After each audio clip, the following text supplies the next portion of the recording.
At 9 a.m., Wednesday, October 10th, the kettle clicked off and the house smelled like cinnamon toast. I was buttering a heel of bread when Nora walked straight into my kitchen with that realtor's smile that never reached her eyes. She set a glossy pamphlet by the sugar bowl as if it were a coaster. "Oakrest has watercolor classes," she chirped. "You'll love the community, Lorraine. We signed the intake. Your room faces the courtyard. My parents move in here Sunday. Afternoon latest." I held my knife over the toast like a conductor holding a baton. "We? Signed? Evan and I. You've been lonely. And this place?" Tap, tap. Her nail tapped the brochure price grid. "Meals, supervision, medication management. Sunday works, yes?" There are moments your heart goes quiet, not from fear, but from recognition. The same quiet I felt the night my mama's good pearls vanished at a cousin's sleepover. The hush before you learn who put what in which pocket. I wiped my knife with a paper towel, folded it twice, and set it square on the counter. "In my house," I said, "we don't make permanent decisions between sips of coffee." Nora's smile thinned. "This house is too big for you, and frankly, the stairs, it's a single story, baby." "Then the yard, Lorraine. Be practical. My parents need space.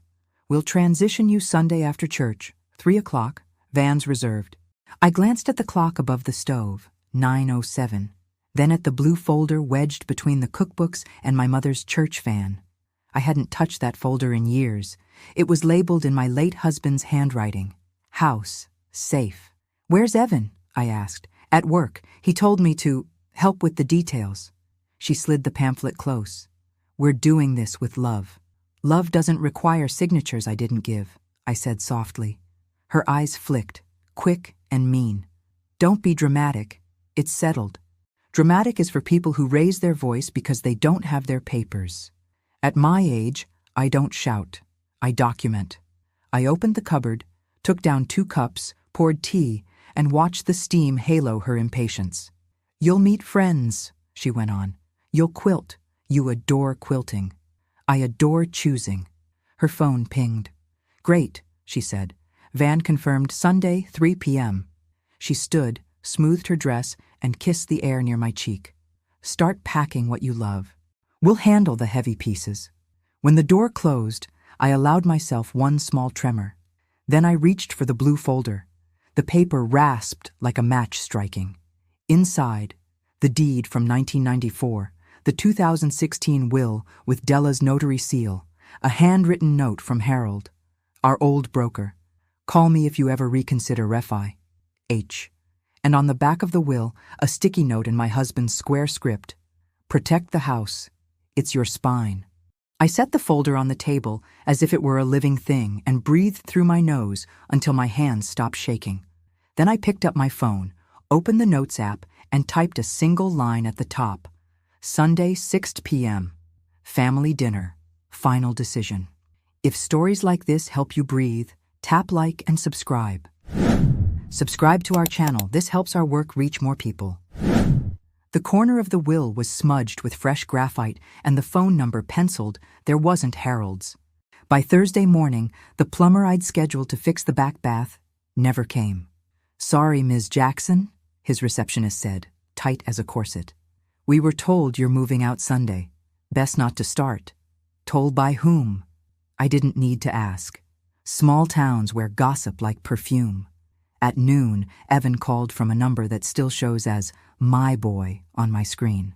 "Ma," he started, gentle and careful, the way folks step around a spilled drink. "Nora told you about Sunday. It's a good place, Oakrest. We did a tour." "Oh? Did you tour my kitchen too? The part where my name sits on the title?" He sighed. "This is about safety. You fell last winter." I slipped on olive oil I was pouring for the skillet, and I didn't fall. I sat with urgency. "Ma," he said, voice flattening. "It's done." There it was. Rejection packaged as logistics. I let it land. Then I glanced at the oven clock, 12:17, and the blue folder open on the table. The smudged pencil number stared back. I wrote it into my notebook under a neat header. Numbers I didn't dial. "Evan," I said, "bring yourself for supper Sunday, 6 sharp. I'll make red rice." "That's Ma," It might be confusing for everyone. Clarity rarely confuses. He was quiet long enough for me to hear office chatter on his end. Okay, he conceded. But the van, let's eat first. After we hung up, I called the number from the smudged corner. A woman answered on the second ring, syrup slow. Glenridge Title, this is Pam. Hi, Pam. Do y'all handle deed transfers? Every day, are you... I'm verifying whether a transfer request exists under Lorraine M. Jackson, 119 Sweet Fern Lane, Savannah. Ma'am, I can't confirm specifics without... I understand. I also understand caller ID. A pause. Paper sounds. The faint clack of a keyboard. We have... An inquiry logged last month, she said carefully. Not a completed filing. My tongue pressed the roof of my mouth. And the requesting party? Ma'am, wasn't me. Another pause. Longer. A miss. She stopped herself. You might want to contact your broker. Already on my list. I thanked her and ended the call. Then I dialed Harold, the broker whose card had slept in my folder for 8 years. His assistant put me through faster than a prayer on Easter. Lorraine, he boomed. Still in the house with the pecan tree? Still here. Harold, did you speak to anyone about a refinance or transfer request for my address? He cleared his throat. I did receive an email from someone claiming power of attorney. I flagged it. The signature block. Looked off. Off how? Different hand. Your loops go high. These flattened. I looked at my kitchen table, at the blue folder, at my mother's church fan casting a crescent shadow over the deed. I pictured Nora tapping the brochure grid. I pictured Evan's good face confused into compliance. Heat rose in a tidy column behind my sternum. Not anger, aim. Forward me that email, please, I said. And the attachment. Of course. You want a meeting? Sunday 6. You're invited. Lorraine, that's after my tea time. Then wear the polo to supper. By 3 o'clock my phone chimed. Subject, POA inquiry, Jackson property. There it was, stamped September 21, 10:42 a.m., with a PDF and a routing slip showing a $1,500 good faith deposit to Glenridge Title from an account belonging to N. Whitaker, Nora's maiden name. Someone had been busy. Someone had been sloppy. I printed 2 copies and slid them into the blue folder behind the deed. Then I opened the Voice Memos app, placed my phone on the counter, and pressed record. When Nora arrived to help me sort, I handed her a dust cloth and let the kitchen fill with the sound of her own certainty. On playback, Nora's voice said, "Don't overthink, Lorraine. The signature will pass." And a second, lower voice answered, "It already did once." Friday morning smelled like wet leaves and menthol. I woke before sunrise, heart pacing to a rhythm I hadn't heard in years. When I opened the blue folder again, the smell of old paper filled the kitchen. That mix of dust and ink that always reminded me of my late husband, Henry. On top of the deed lay a photograph. Our porch in 2001, Thanksgiving morning. Henry holding our newborn grandson, and Evan at 16, promising, "Don't worry, Dad, I'll keep this house forever." Back then, Henry was recovering from a stroke, and I was teaching my last semester before retirement.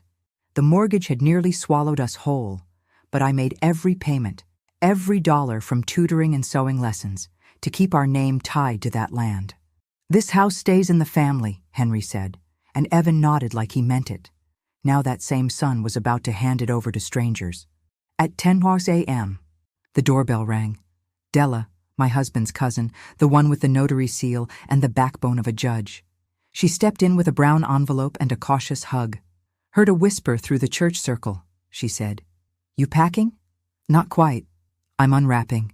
I showed her the will and the printed email from Glenridge Title. She adjusted her glasses. "Lord, that's fraud if I ever saw one. That ain't your hand." "I know. Want me to notarize a statement confirming it?" "Do it," I said, "and keep a copy." While she stamped and signed, I caught my reflection in the oven door, hair wrapped in a scarf, lips pressed thin, eyes sharp. Henry used to say I had teacher eyes, the kind that saw every lie before it landed. When Della left, I made a fresh list in my notebook. N1, date discrepancies. Harold's email timestamp. N2, deposit receipt, $1,500 from N. Whitaker. N3, audio in progress.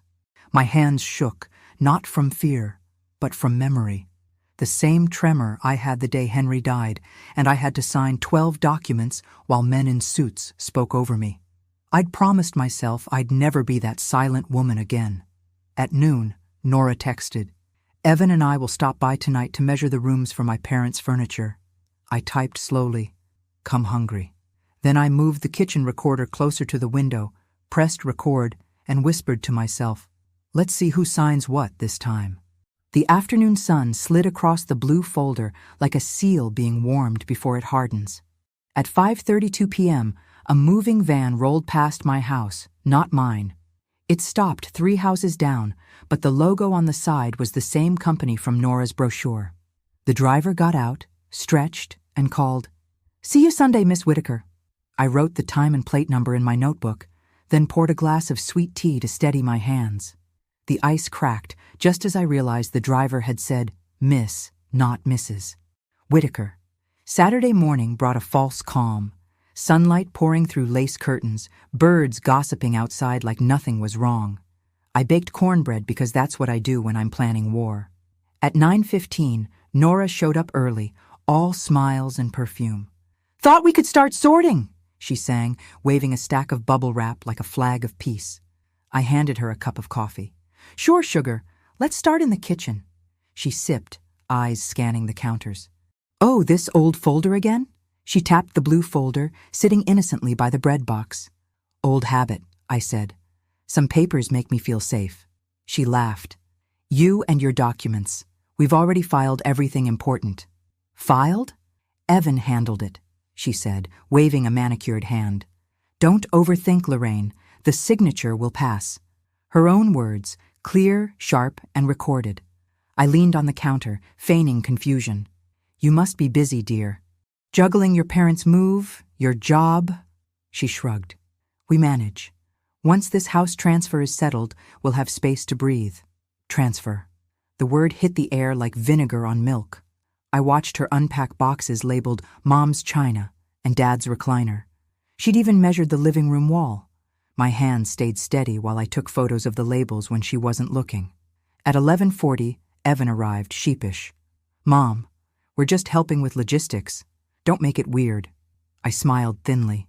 "Nothing weird about paperwork, son." He kissed my forehead and went outside to take a call. Nora lowered her voice. "Don't guilt him. He's finally thinking like an adult." "Adults read fine print," I said. She smirked. "I always do." Then she reached for the folder, bold as daylight, and slid it open, pretending curiosity. I let her. Her eyes flicked across the pages, stopping on the deed, the stamped will, the printed email.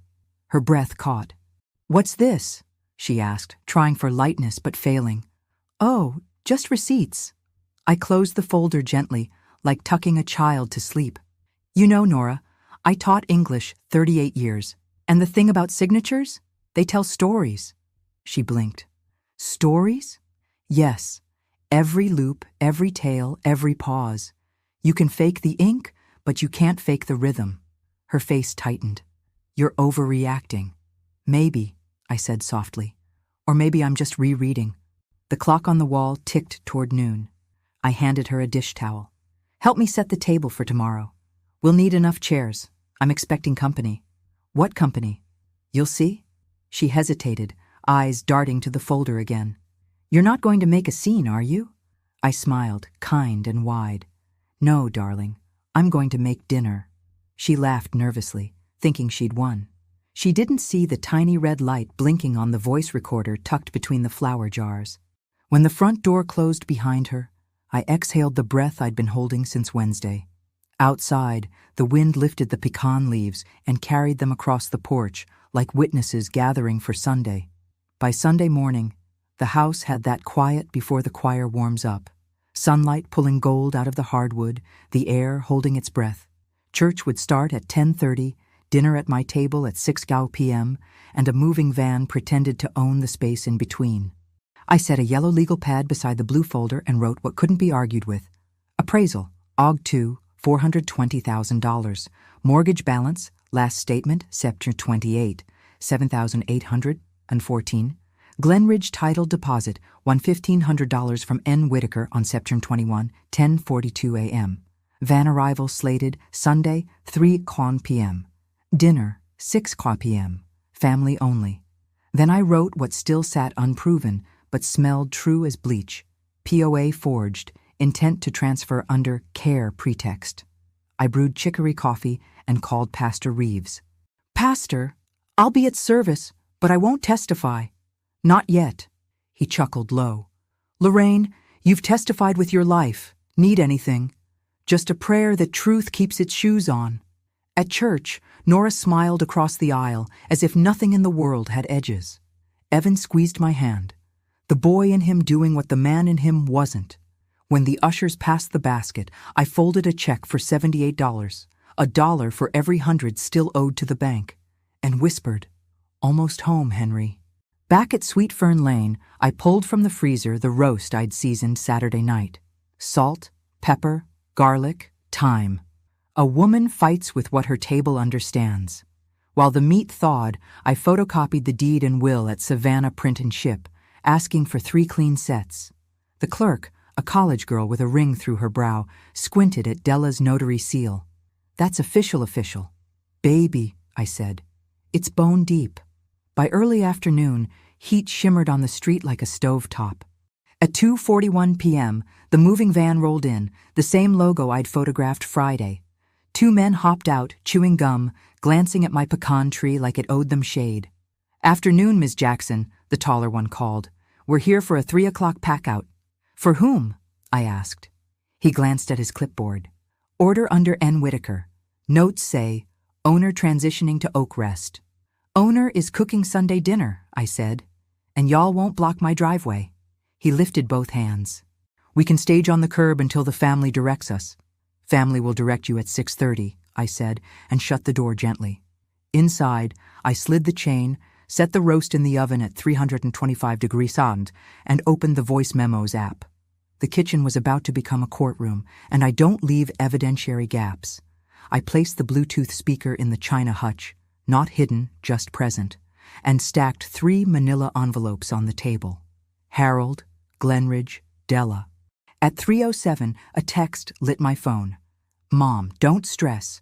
We'll keep some of your furniture in the guest room for visits. Love, Evan." Somebody had taught my son to write like a landlord. I typed back only the time. 6 p.m. The oven ticked. The van idled. Somewhere, a mockingbird practiced another bird's song. At 3:29, the doorbell rang, and when I opened it, Harold stood there in a golf polo, visor in hand, eyes 2 shades more serious than I'd ever seen on a course. "Lorraine," he said, voice low. "I brought printed headers, routing numbers, and the signature overlay. And you're going to want to sit for this." I didn't sit. I poured Harold a glass of sweet tea and laid out the table like communion. Harold, Glenridge, Della.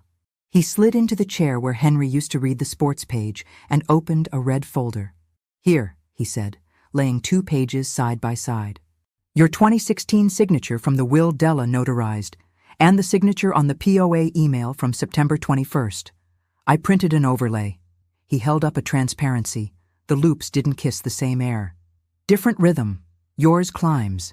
This one drags." "Whose hand dragged?" He grimaced. "I can't swear, but the IP in the header resolves to a co-working suite on Whitaker Street, Suite 204. That's walking distance from the courthouse and from Nora's office," I finished. I knew the block. Henry and I used to split a peach ice cream there after bank appointments.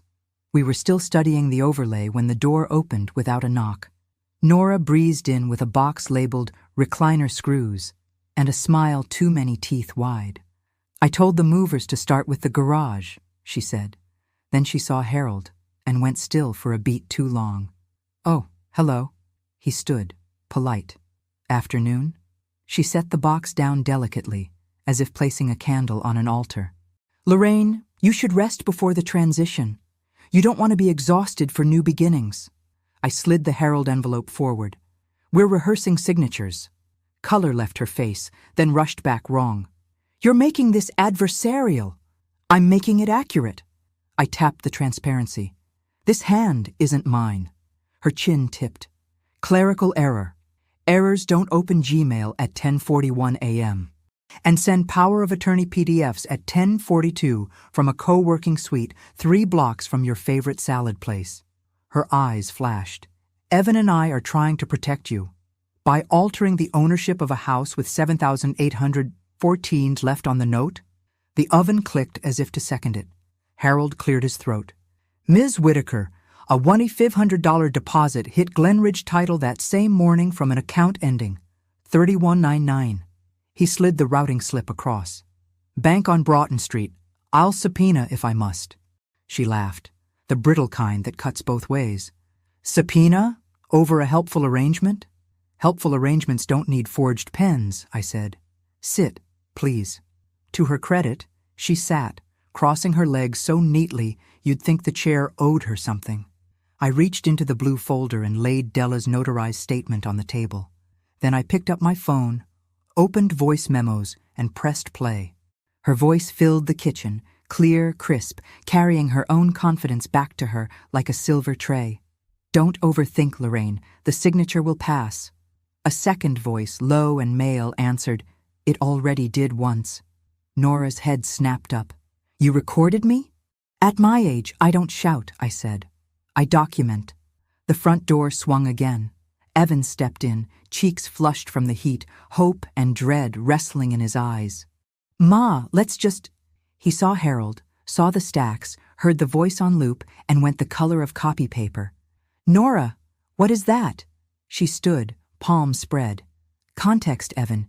Your mother is manipulating. Which bank is 3119, Nora? I asked, soft as a hymn. Silence took the head of the table. I lowered the volume and slid a chair out with my foot. Son, breathe. You and I will talk privately in the den at 5:15, and then we'll talk as a family at 6 car. He looked between us like a boy who'd wandered into an exam he didn't study for. Is any of this true? He asked her. Nora straightened her dress, mask stitched tight. We did what was necessary. I opened the china hutch and took out my Bluetooth speaker, set it on the table where everyone could see it, and clicked it off. At 6 o'clock, I will show necessary. From the driveway came the thunk of a ramp dropping and the scrape of a dolly rolling toward my door. By 4 p.m., and the smell of roast beef filled the house, but peace had already left. The movers were pacing outside, waiting for someone to tell them yes. Through the blinds, I watched them smoke by the truck, while my son argued with his wife at the edge of the driveway. I said we'd handle it privately, Evan hissed. You humiliated me in front of Harold. You're humiliated because you don't understand business, Nora snapped back. Your mother can't keep up. Someone had to act. Her words hit me even through glass. Can't keep up. I looked at my kitchen table, the blue folder open, the papers spread like a patient under surgery, and wondered how many times women my age had been called tired or confused right before someone took what was theirs. At 4:37, the phone rang. It was Pastor Reeves. Lorraine, the van folks are parked half on the sidewalk again. Do you need me to come mediate? Not yet, Pastor. The Lord and I are keeping score. He chuckled. Then I'll stay on standby. I hung up and wiped my hands on a towel. The oven timer blinked 45 minutes left. In my notebook I wrote, 5:15, private talk, 6, crime, family dinner, 3 copies in envelopes, blue folder ready, audio saved, duplicate in drive. At 5:10 sharp, Evan came inside alone. He looked older than he had that morning, the kind of older that doesn't come from years, but from discovery. Mom, he said, sitting heavy in the chair, tell me the truth. Did Nora forge something? I don't accuse, son. I confirm. I handed him the transparency overlay Harold had left, then Della's notarized affidavit. He studied them for a long time. She said it was just paperwork. Paperwork doesn't need a fake hand. He rubbed his forehead. She's been under stress. Her parents. Stress doesn't make people sign other people's names. He stared at the table like the answer might rise up and rewrite itself. What do you want me to do? I want you to eat dinner at 6, stay quiet, and keep your eyes open. He nodded slowly. The movers are waiting for direction. Should I tell them to cancel? No, I said. Let them stay. A witness is useful. At 5:45, he went to wash his face. I stood in the doorway and saw his shoulders shaking, silent, ashamed. For a heartbeat, pity tried to rise, but I pushed it down. He's still my child, but truth feeds love better than comfort. The clock struck 6. One by one, the pieces aligned, the roast steaming, the envelope sealed, the Bluetooth speaker blinking quietly under the hutch. Nora's parents stepped through the door, smiling, unaware of the storm building over the table. Nora followed, carrying dessert, voice sugar-sweet. Smells wonderful, Lorraine. Ready to celebrate new beginnings? I smiled back and gestured to the empty chair across from me. Yes, darling. Let's begin something honest. The dining room glowed with evening light, all amber and forgiving. If anyone had walked in, they'd have thought it a perfect Sunday supper. Roast carved, mashed potatoes whipped smooth, china polished. Only the air was wrong. The air knew. At the head of the table sat Nora, every hair pinned like strategy. Evan beside her, silent. Her parents, Robert and Jean Whitaker, polite but uneasy. To my right, the seat where Henry used to bless the meal now held Della, my notary cousin. Just dropping by with a pie. Have you been through something similar? Tell us your story in the comments below. We read every comment. It's important for us to know we're not alone. She winked at me when no one was looking. Bless that woman. She understood stagecraft. I folded my napkin carefully and said grace. Lord, bless this food, and bless those who believe in truth even when it's inconvenient. Nora smiled tightly. Amen. The first 10 minutes passed in small talk. Work, weather, the choir's fall concert. Then Della broke the rhythm. So Nora, she said, casual as sugar. That title company on Whitaker Street. Glenridge, right? They still using digital signatures for everything? Nora froze, fork halfway to her mouth. I wouldn't know. Oh, sure you would, Della said, cheerful. Your name's on a few documents there lately. Evan looked from one to the other. What's she talking about? Nora's color flared. Nothing. She's mistaken. Not mistaken, Della said. My stamp doesn't lie, sugar. She reached into her purse and pulled out a slim folder. Lorraine, I brought extra copies just in case. I took it and laid it next to the blue folder. The table went still. Robert Whitaker cleared his throat. Nora, you didn't mention anything about... She cut him off. Dad, please, this isn't the time. But it was exactly the time. I turned to Evan. Son, will you play something for us? He blinked, confused. Play? Yes. I picked up my phone, connected it to the Bluetooth speaker, and pressed the screen once. The kitchen filled with familiar sound, Nora's voice, calm, practiced. Don't overthink, Lorraine. The signature will pass. Then the male voice again. It already did once. Robert's fork clattered onto his plate. What is this? Della looked at me. Time-stamped and stored, pastor approved. Nora shot up from her chair. You had no right to record me, and you had no right to sign me. She pointed at me, trembling. You're ruining this family. Sweetheart, I said quietly. You tried that first. Evan rose halfway, eyes wide. Nora, tell me that isn't you. She turned on him. You said you wanted security. You said she couldn't handle things anymore. Handle? I said. I've handled 42 years of teaching, 2 mortgages, and your husband's college loans. I can handle a pen. Silence. Only the hum of the refrigerator and the whisper of hot gravy cooling. I stood slowly, every movement deliberate. Tomorrow, I'll be visiting the county clerk with Harold and Della. Tonight, we're going to finish this meal like civilized people. Nora's parents shifted uncomfortably. Robert muttered, We never agreed to take someone's house, Nora. She didn't answer. Her lipstick had cracked at the corner, and her hands shook as she reached for her water glass. Don't worry, I said, voice calm. No one's leaving hungry. But next time, dear, check whose kitchen you're sitting in. Della smiled into her napkin. At 6:48 p.m., the movers knocked, asking if they should start the load. I told them, Ask Mrs. Whitaker whose name is on the deed. They looked at her, then at me, and quietly drove away down Sweet Fern Lane. Monday broke cool and sharp, the kind of Savannah morning that smells like damp brick and magnolia. I was at the kitchen table by 7:12 a.m., coffee hot, blue folder open, when Harold called. "Lorraine, I didn't sleep," he said. "2 items. The bank camera on Broughton and an IP confirmation from the co-working suite. Talk to me. First, Bank of Coastal.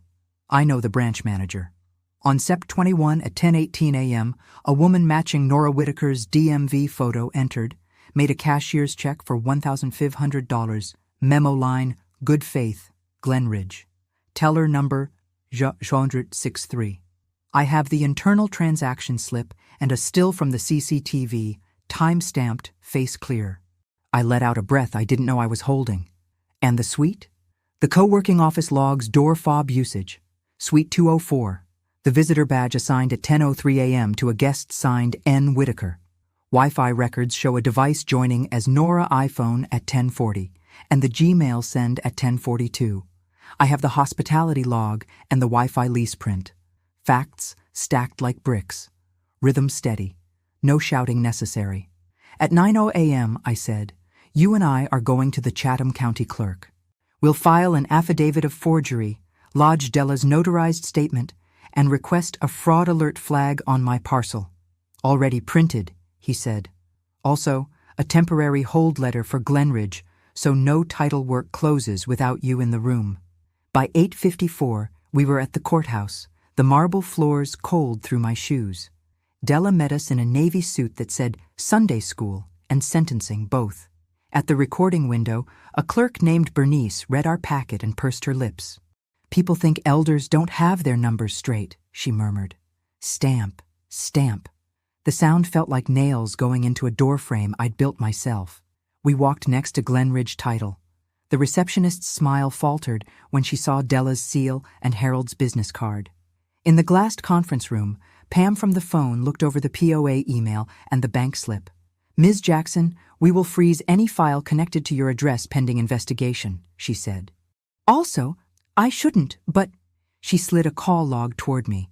"We had 3 calls from a private number on 1722 asking whether the deposit secured the transfer. The voice identifies itself as Nora once." I stared at the list. I didn't feel triumph. I felt the calm of a teacher when a test key aligns with the work. Not joy, just order. When we stepped back onto Whitaker Street, the sun had climbed. 10:47 a.m. "Harold," I said, "one more stop." We turned into Whitaker and Vine co-work. A young man with a lanyard glanced at the letterhead and folded fast. "Yes, Miss Jackson, day pass logs. Here." His finger traced the line. "Scepter 21, visitor badge, B204, 19, N. Whitaker. Paid by Whitaker Solutions, LLC." "Print it," I said. By 1:30 p.m., the blue folder held more than memory. CCTV still, teller slip, you are Zonard 63, Wi-Fi join record, badge log, affidavit, fraud flag receipt, title hold letter. N1, N2, N3 layered so neat a judge could run a finger down the spine. On the ride home, Harold tapped the folder. "You want police?" "Not yet," I said. "First, a room where the whole town knows the difference between paper and ink." He glanced at me. "Church? Tuesday, 7:00 p.m., Fellowship Hall. Pastor already set the chairs." When he dropped me at Sweet Fern Lane, a flyer flapped on my porch rail. "Oak Rest, new resident orientation, Monday 4:00 p.m. In the corner, a note in round handwriting. "We'll send a shuttle at 3:30. Nora." I held the paper to the light until the watermark showed, then slid it into the back pocket of the blue folder and whispered, "Class is about to begin." Monday afternoon, I didn't argue. I arranged. In my world, power is mise en place, every ingredient right where your hand will want it. At 2:05 p.m., I called Pastor Reeves. "Tomorrow night, Fellowship Hall, 7:00 p.m., I'll speak for 10 minutes, then let documents speak for the rest." "Done," he said. "I'll notify the deacons and the care committee. Neutral invitation. Estate planning Q&A for seniors. No names." At 2:27, I dialed attorney May Ellis, who did Henry's probate. "May, I need a revocable living trust, Jackson Family Trust, with the house titled to it by noon tomorrow, if you can swing it. Successor trustee, Evan, but with dual signature protection and a no transfer without settlement clause. Teeth, she asked. Molars. Come at 9 a.m. I'll prep the assignment and deed of trust. We'll record it before sunset. At 3:02, I texted Evan. Tuesday, 6:15 p.m. Meet me at church early. No Nora. He replied, Okay, I'll come. Short, bruised words, but his. At 3:30, right on cue, a white oak rest shuttle stopped in front of my house. The driver peered at my porch. I waved from the window with my apron on and a wooden spoon in hand, then turned off the porch light. The shuttle idled, then rolled away. At 4:10, Nora texted, Orientation missed. I rescheduled you for Friday. I answered with a period. Teacher's punctuation can be a sermon. Evening brought the quiet that happens when a house exhale finds its own lungs. I ironed a dress, charcoal, simple, and pressed Henry's old handkerchief smooth. Then I set the blue folder on the dining table and made 3 identical binders. Chronology, evidence, witnesses. Chronology from Augenschutu. Appraisal, $420,000 to Sept. 21 bank and email to Sunday 6 p.m. dinner and movers approach. Evidence, CCTV still, teller slip, the browser 63, badge log, Wi-Fi join, affidavit, fraud flag, title hold. Witnesses, Harold, Della, Pam, title, Bernice, clerk, and if God had a sense of theater, the shuttle driver. At 6:42, while the pot on the stove whispered collards into tenderness, my doorbell rang. Jean and Robert Whitaker stood on the stoop, paper plate of brownies, faces wrung out. Lorraine, Jean said, not quite looking at me. We don't want to be in the middle. We never meant to. You're not in the middle, I said. You were put on the edge and told it was a porch. Do you plan to come tomorrow night? Robert swallowed. We should. Sit a while, I said, and poured 2 teas. I showed them only the fraud flag receipt and the bank slip. Just enough truth to give their spines a map. When they left, Jean squeezed my hand like a woman waking up from a long nap. At 8:55, I opened the hall closet and took down a shoebox labeled in Henry's hand. House after Henry. Inside, a set of spare keys, the original payoff letter from our first mortgage, and a note. If anyone ever tries to take what you built, ring this bell where everyone can hear. The bell was small, brass from our wedding. I polished it until it remembered who it was. Before bed, I stood at the back door, the yard smelling like rain flirting with dirt, and rehearsed tomorrow's 10 minutes out loud, dates, amounts, places, until the words sounded less like a plea and more like a ledger. I turned off the kitchen light, the blue folder resting where a Bible might go, and felt the house stand up with me. On Tuesday at 6:59 p.m., I would walk into Fellowship Hall, set the bell on the lectern and say, At my age, I don't shout, I document, while the town leaned forward to see whose name really lived on my deed. Tuesday afternoon, the rain came steady, that low Savannah kind that makes the pecan leaves shine like they've been waxed. I'd finished signing the Jackson family trust papers at Attorney May Ellis's office by 11:45 a.m. The house now legally belonged to the trust. Even I couldn't give it away without 2 signatures and a witness. Protection, written in ink. At 5:12 p.m., Evan arrived alone. He carried that look of a man who hadn't slept but had aged 3 years overnight. Ma, he said softly, standing just inside the doorway. Nora's not coming. She said she won't play along with your performance tonight. I smiled faintly. It's not a performance, son. It's arithmetic. He stepped closer.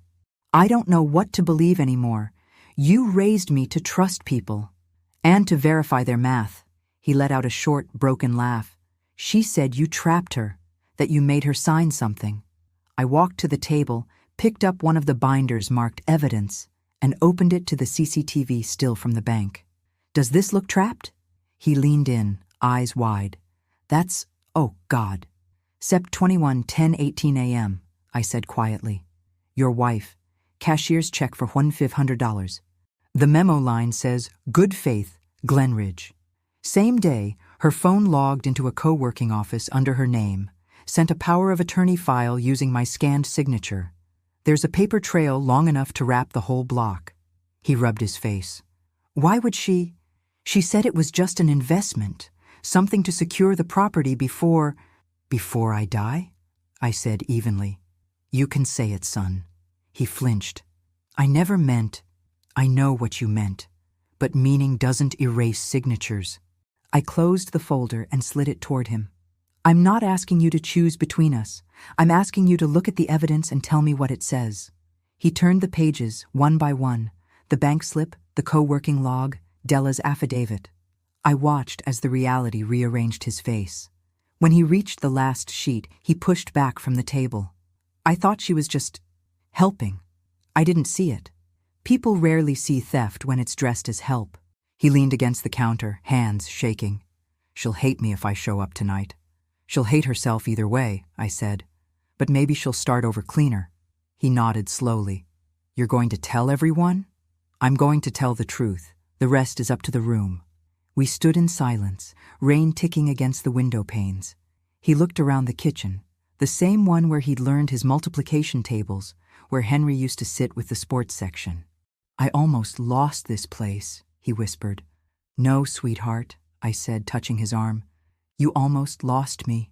He met my eyes, tears shining like apology. I'll stand with you tonight.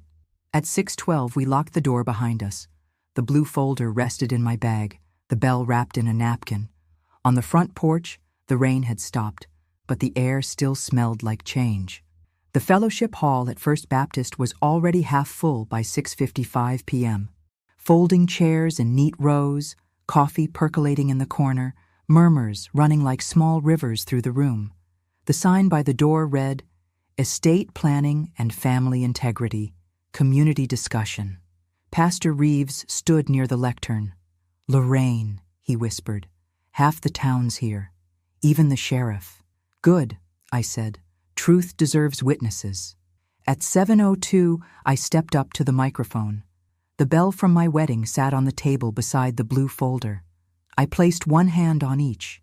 When I was 23, I began. I learned that paper can protect or it can destroy. Depends on whose pen is in the hand. Tonight, I'm here not to accuse, but to show how a signature tried to become a weapon. The room hushed. I opened the blue folder, pulled out the transparency overlay. This is my hand, I said, pointing to the first loop. And this is a forgery, sent from a co-working suite on Whitaker Street, using my name to transfer my home into another's possession. Gasps rippled through the crowd. I lifted the bank slip, holding it so the stamp caught the light. $500, cashier's check, memo, good faith, Glenridge, signed and deposited by N. Whitaker. Same day, her phone sent the fake document. Someone murmured, That's Evan's wife.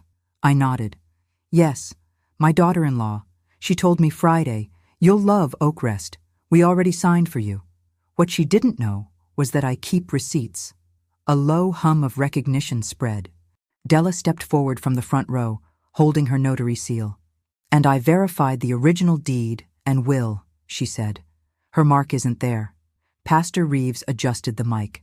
Mrs. Jackson, would you like the floor for a conclusion? Just a moment longer. I took out my phone, paired it to the Bluetooth speaker, and pressed play. The recording filled the hall. Nora's voice, crisp and certain. Don't overthink, Lorraine. The signature will pass. The echo bounced off the linoleum like a gavel. Across the room, chairs scraped. Nora stood near the back, pale, raincoat still on.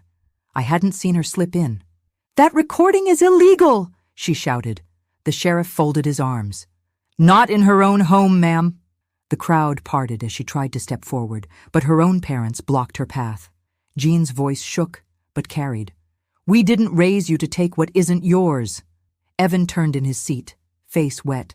Nora, stop. Just stop. She froze, eyes darting between us, between the papers and the people. For the first time, she looked smaller than her certainty. I turned back to the microphone. I'm 67 years old. I taught English, raised a boy, buried a husband, and paid this mortgage one check at a time. You can't erase that with a file attachment. Applause started in the back row, slow, deliberate, then grew until the room was full of it, warm and heavy as justice. I picked up the small brass bell and rang it once. The sound was clear, clean, final.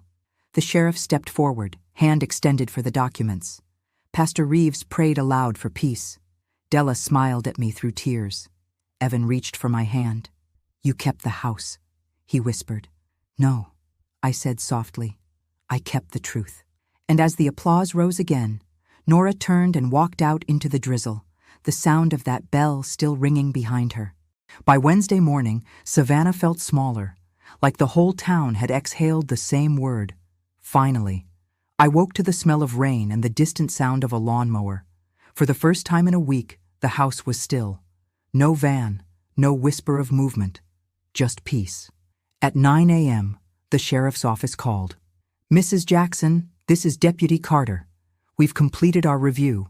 The district attorney is moving forward with a forgery and attempted fraud referral. You'll be notified about the statement schedule." I thanked him, calm as if he'd told me the weather. I'd already felt justice the moment the community stood with me. The law was just punctuation. At 10:30, Harold stopped by, carrying a newspaper. "Front page, Lorraine," he said, laying it on the table. There it was. "Local teacher exposes property fraud attempt. Documents and recording clear her name." Below it, a picture of me at the church lectern, the little brass bell glinting beside my notes. He smiled. "They're calling you the receipts lady." "I've been called worse," I said, laughing for the first time in days. But the aftermath wasn't laughter. It was clean air. By noon, the movers had returned to the Whitakers' address to collect the boxes Nora had prepared for her parents. Boxes that never made it through my door. Evan showed up after lunch, looking 10 years older but lighter, like someone who'd survived his own storm. "She's staying with her sister in Macon," he said. "She asked if she could talk to you." "I'll listen," I said. "But forgiveness requires work, not words." He nodded. "She lost her job. Glenridge cut ties after the audit. Consequences are teachers too, son." He looked around the house, eyes landing on the blue folder still sitting on the shelf. "You're keeping it?" "As long as I'm breathing," I said. "It's my armor." That evening, I sat on the porch with Della. The sun was soft orange, the sky rinsed clean after the storm. Della leaned back, fanning herself with a church bulletin. "You realize, sugar, you started something. 3 folks from the congregation already asked me about setting up trusts. You turned your mess into a manual." "Good," I said. "If they learn to keep records, it's worth every bruise." At 7 p.m., my phone buzzed. A text from Nora. "I'm sorry. I wanted security. I thought if the house was in my name, Evan would stay." I stared at it for a long time before replying. "Security isn't stolen, Nora. It's built." No more words after that. Some lessons can't be learned with more talk. The next morning, I placed the newspaper clipping inside the blue folder, right behind the deed. Henry would have been proud, not because I fought, but because I finished. And when the mail arrived, there was an envelope from the county clerk. Title, Jackson Family Trust. Recorded October 16th, 9:17 a.m. Stamped, sealed, done. 2 weeks later, life resumed its ordinary rhythm, the kind of quiet that feels earned. The pecan tree dropped its first nuts of the season. The church choir rehearsed Christmas hymns. The air smelled faintly of cloves. I sat at my kitchen table writing a letter, not to Nora, not to lawyers, but to my future self. "Dear Lorraine, remember this. You are not a guest in your own story." That line felt right. I wrote it again. "You are not a guest in your own story." The blue folder now lived inside a fireproof lockbox. On top of it, I placed a photograph from the night of the church meeting. Me at the lectern, the bell beside me, and Evan sitting in the front row, his eyes soft with pride. He came by every Sunday now. Sometimes he helped with yard work. Sometimes he just brought coffee and silence. We didn't talk about Nora much, only enough to understand. She'd filed for a quiet separation and moved in with relatives. There were rumors of counseling, new jobs, maybe even repentance. I wished her healing, but from a distance wide enough to breathe.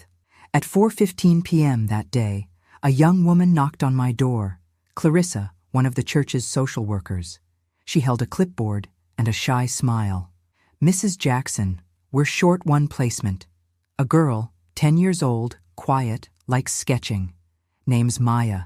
Something inside me warmed, like the house exhaled a welcome. I've got space, I said. I thought you might, she answered.